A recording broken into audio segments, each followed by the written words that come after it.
Hi and welcome to another episode of Museum Monday.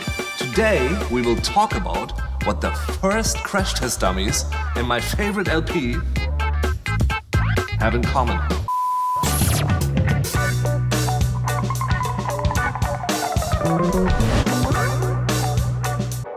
This 300 SL Gullwing was the fastest production car of its time.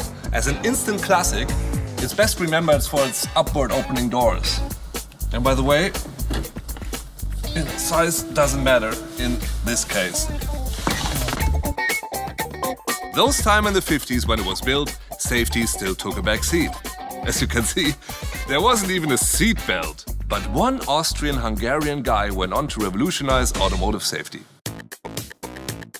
His name was Béla Barény, and he's known for a very special invention which was first used in this tail fin model. The energy-absorbing crumple zone in the rear and the front.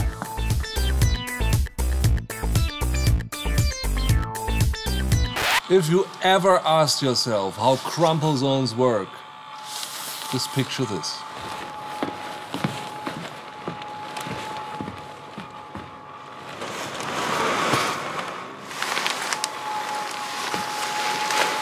This car kept constantly following it.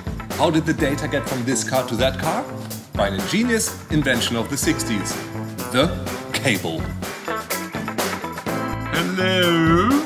Put this button over here. This should lead to the perfect result, which is me taking a nap.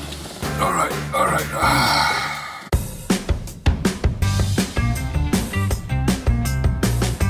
In this pioneer of car safety, the ESF22, my bold friends, the crash test dummies, had a much better chance of surviving.